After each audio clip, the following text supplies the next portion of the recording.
So this is the question. This is the question that has been asked for so long.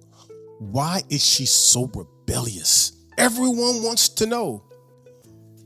But what if she's not rebellious at all?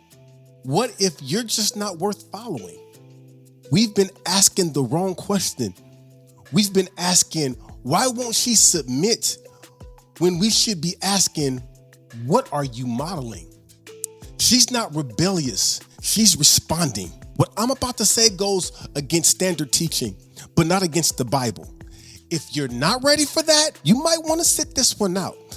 But if you're ready to go deeper, just stay with me as we challenge the narrative and we honor the text. Why men model truth and what happens when they don't. So here's the thing about 1 Timothy chapter 2. We can't just stop at verse 8, which we went over in the previous video. Check that one out. In that video, we unpacked how Paul didn't start with women. He started with men. He told men to pray everywhere, lift up holy hands without wrath and doubting.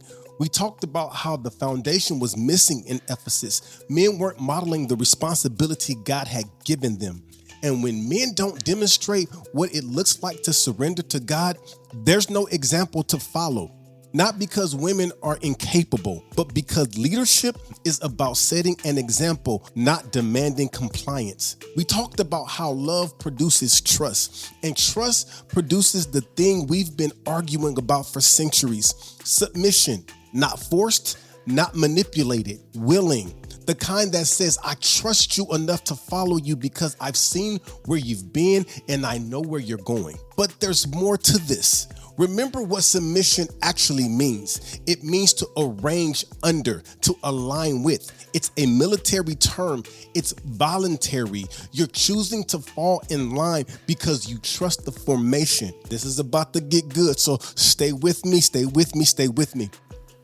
Here's what happens when the foundation isn't there. Picture a soldier being told to fall in line behind a commander who's facing the wrong direction.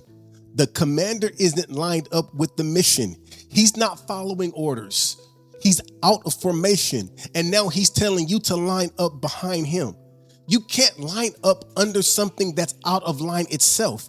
You literally follow examples, but when there's no example, when all you have are words, expectations, demands, it stops being alignment and it becomes obligation. And obligation leads to obedience. That's not the same word, not even close. Obedience is compliance. It's do what I say because I said so. It's control. Submission is trust. It's I see where you're going and I'm choosing to go with you. The lack of clarity in this concept has led to women being manipulated. It's given them the definition of obedience and called it submission. And for centuries, women have been told to obey men who never demonstrate what it looks like to surrender to God. Submission is taught through one's example, not their words or expectations. Any man telling you what to do and how to do it isn't a man in biblical context, but in the world's context. We'll go deeper into that in the next few videos following this one. But as of now, I want to speak into the lives of women who have been mistreated and never shown submission. If he doesn't show it, regardless if he's your husband, your father, your pastor, he's a dictator, not a leader. Leaders, by definition, set examples. We have an insubmissive world because the ones responsible for modeling it have modeled something entirely different. But let me also say this to the women watching. Maintaining what you submit to is powerful. Think about it. If you have the power to take one seed and push out a 7 to 9 pound baby, well, any pound baby, you have the ability to do far more than expected. I mean, seriously, how do you take a bare, naked house and turn it into a comfortable home? You have power. Real power. But just like you can do these wonderful things, you can also do some things that aren't so wonderful. And that's why the design matters. That's why what you submit to matters, because what you maintain, you multiply. So let me show you what most people miss about submission. She throws off what's on her. Let me explain. So now that we understand the design, God establishes men model, women maintain. Let's go deeper into what submission actually means at its root. She throws off what's on her. Let that sit for a second. So imagine he's telling his friends, man, she doesn't listen. But without context, she seems defiant. What's really happening is she's throwing off what was put on her. What did you put on top of her? That's what she throws off.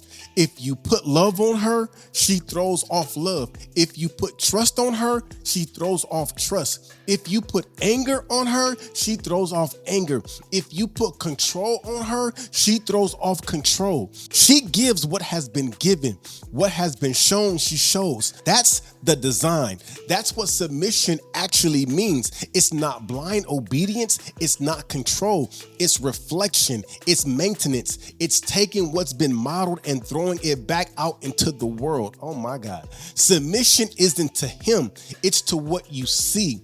And if what you see isn't lined up with God, you're not called to submit to it. You're called to recognize it, name it, and refuse to align with it. Because here's what happens when you don't. You end up submitting before you understand what you're submitting to. You're not incapable. You absolutely have the power to submit. But submitting to the wrong thing, to someone or to something that doesn't model surrender to God puts you in danger. It puts you in something abusive, something that will break your heart, something that will cause you stress. You end up maintaining chaos instead of order, and that was never the design. Now, if you want to understand where this design comes from, we have to go all the way back to the beginning. Here is the design that makes everything click. Paul isn't just giving instructions about behavior in 1 Timothy chapter 2. He's restoring a design that has been broken since Genesis. Watch this.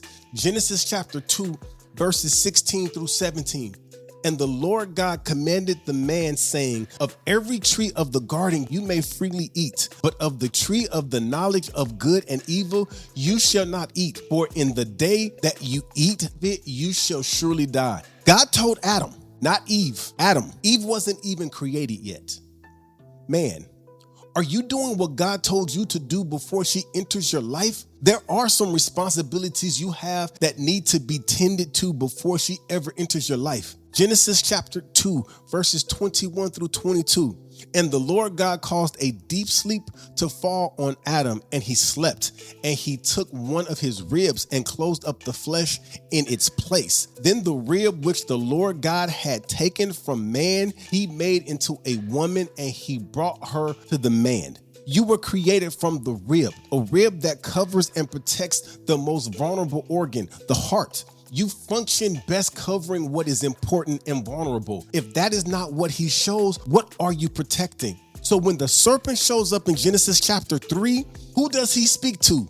Eve, not the one who received the instructions, but to the one who was supposed to maintain what had been established. Did Adam ever tell her? The Bible doesn't say he did. It just says God told Adam. It was Adam's responsibility to model truth with his wife and her responsibility to maintain that truth. But if he never modeled it, how could she maintain it? Genesis chapter 3, verse 6. So when the woman saw that the tree was good for food, that it was pleasant to the eyes, and a tree desirable to make one wise, she took of its fruit and ate. She also gave to her husband with her, and he ate. Notice that. Her husband with her. Adam was there. He was standing right there when she took it and ate. He had the chance to model truth before she ate it, and he didn't. He said nothing. He did nothing. He just watched, and then he ate it too.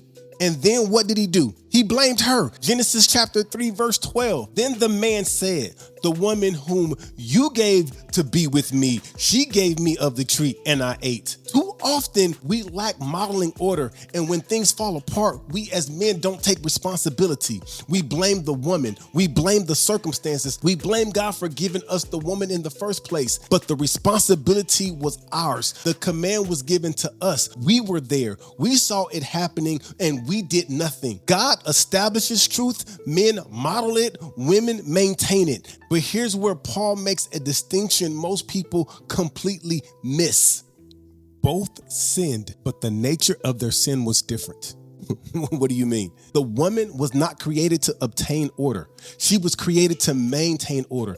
This is why verse 14 didn't say she sinned, but transgressed. 1 Timothy chapter 2, verse 14. And Adam was not deceived, but the woman being deceived fell into transgression. To sin in its purest sense is to miss the mark. The word in Greek, it literally means to miss the target, to fall short. Think about an archer shooting at a target and missing.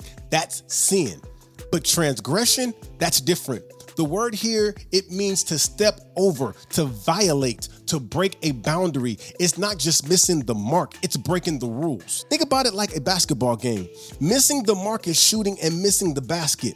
That's sin. You missed the shot. But transgression, that's when you not only miss the shot, but you step out of bounds doing it. You commit a violation. And when you commit a violation in basketball, what happens? The ball goes to the other team. The referee blows the whistle and possession changes hands. Eve didn't just miss the mark. She broke the rules of the game, putting the ball in the enemy's hand. She didn't try to model truth. She tried to establish a new truth opposed to maintaining what was true. That was not God's order of design. And here's what we miss. Her transgression didn't turn into the fall of mankind. That was on Adam. Romans 5, verse 12. Therefore, just as through one man sin entered the world, and death through sin, and thus death spread to all men because of sin. One man, not one woman, Adam. The word for deceive in the Greek, it means to cheat, to beguile, to seduce. Eve was deceived. The serpent made the fruit look good. He twisted God's words. He made her question what she had been told, and she believed the lie. But Adam was not deceived. He knew exactly what he was doing. He wasn't tricked. He made a choice to disobey God. Eve was led astray. Adam, he walked away. Eve transgressed. She stepped over a boundary she didn't fully understand. Adam, he sinned. He missed the mark he was aiming for. He knew the command. He knew the consequences, and he did it anyway. So when Paul says Adam was not deceived, he's not letting Adam off the hook. He's putting the weight of responsibility exactly where it belongs, on the man who knew better and did it anyway.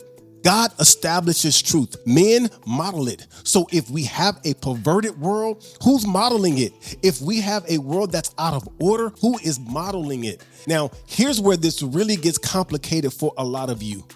There are times where he reaps what he didn't sow. Sometimes the man standing in front of you isn't the one who broke you. Sometimes it was the man before him. And women, you have to deal with that, because if you don't, you'll respond to the man in front of you based on what the man before him did. You'll project on him what someone else modeled. You'll punish him for wounds he didn't create. It's like being at an award show and accepting an award on behalf of someone else. That's what's happening in a lot of relationships. A lot of men are reaping what they didn't sow. Women, you have to address this before something new. Or at the very least, be honest in something new. Make it known. This is a struggle for me. This is a wound I'm working through. Because if you don't name it, you're projected, and the man standing in front of you will pay for something he didn't do. Now, men, you have to understand that some of the things you're dealing with aren't your fault. But when you choose to be in a relationship, you take on the responsibility of what happens next. You didn't create the wound, but you're responsible for not making it worse. You're responsible for modeling something different. You're responsible for showing her what it looks like when a man actually lines up under God. So now let's go back to 1 Timothy chapter 2 and deal with the verse that's been weaponized for centuries. Silence doesn't mean shut up.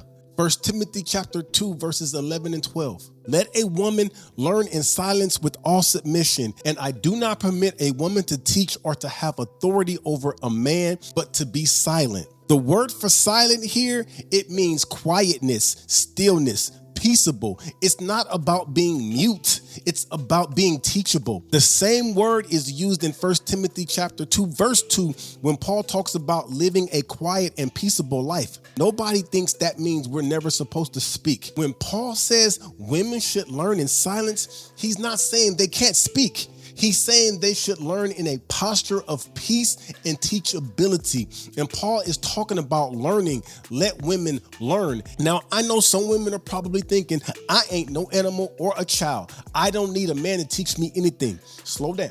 Because this is something you want him to teach. You want him to teach you what submission looks like, not because you're incapable, but because you can't learn it from someone who hasn't lived it. Hello, a man who can't be vulnerable in the sight of God won't be vulnerable with you. And that brings us to verse 12, where Paul says something that sounds restrictive, but it is actually protective. Stop trying to model what you were never made to maintain. And I do not permit a woman to teach. The word for teach here, it means to instruct, to impart knowledge, to establish doctrine. Paul isn't saying women can't maintain truth or share what they've learned. He's saying women shouldn't attempt to establish new doctrine to create a new order that contradicts what God has already established. Sounds familiar? That's exactly what Eve did. To establish a new doctrine is to eat of a fruit and not think death follows. Eve transgressed by trying to establish a new truth instead of maintaining what was already established. She didn't just maintain what Adam modeled, she tried to establish something new. And that's what Paul is warning against here. Look at this same word which is used in Matthew chapter 15, verse 9. Jesus rebukes the Pharisees. He says, in vain they worship me, teaching as doctrines the commandments of men. They were establishing their own rules, their own doctrine, instead of maintaining what God had said. That's the warning. Don't try to establish, maintain. Deborah, she didn't attempt to establish truth. She maintained it. When Israel had no men willing to model leadership, she maintained what God had already established. Esther didn't establish truth. She maintained it. She worked within the order that existed to preserve God's people. Chloe, who administered for Paul, didn't establish doctrine. She maintained what Paul had taught. These women didn't create new truth. They protected, preserved, and maintained what had already been modeled. That takes me back to Genesis chapter 3, verse 16, where God says to Eve, your desire shall be for your husband, and he shall rule over you. That word desire in Hebrew, it means an urge to control, to dominate, to overpower. So when God says to Eve, your desire would be for your husband, he's describing the consequences of the fall. There will be a struggle for control, a desire to dominate, to take his role, to rule over him instead of maintaining what he models. And then God says, but he shall rule over you. Now, you have to understand why the next verse says that. It's not permission for men to dominate women. It's a description of a broken dynamic that entered the world through sin. The design was partnership.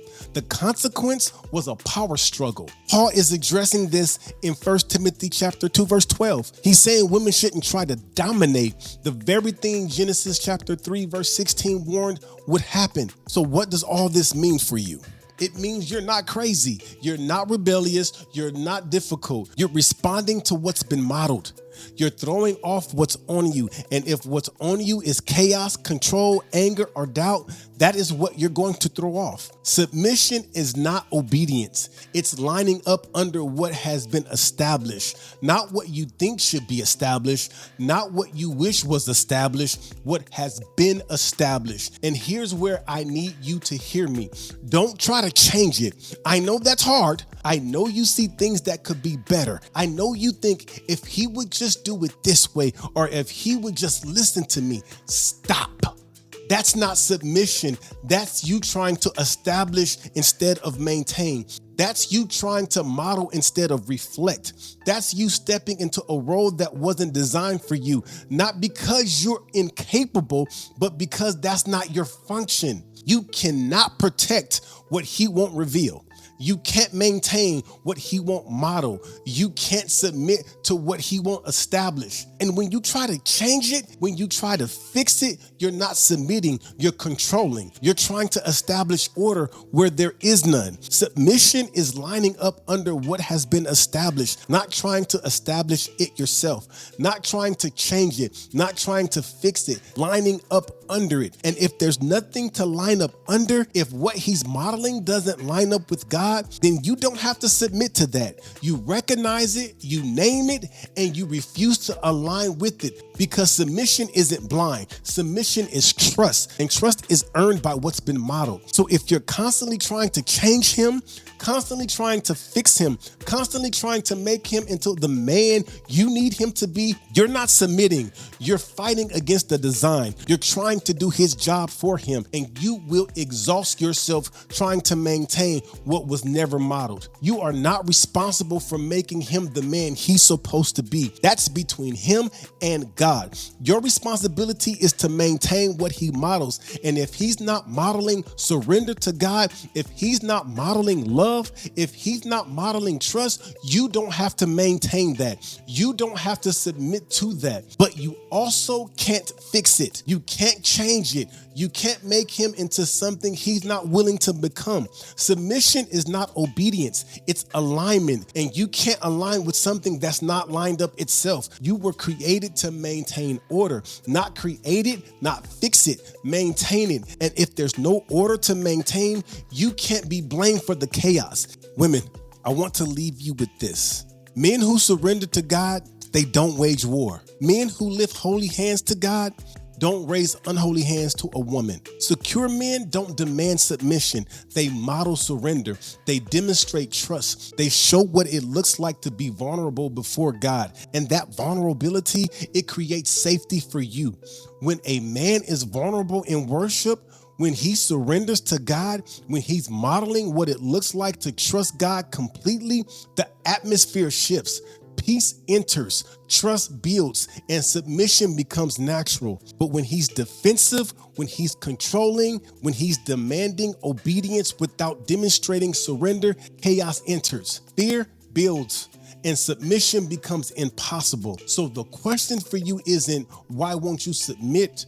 The question is, what is he modeling? And if what he's modeling does not line up with God, you don't have to line up with it.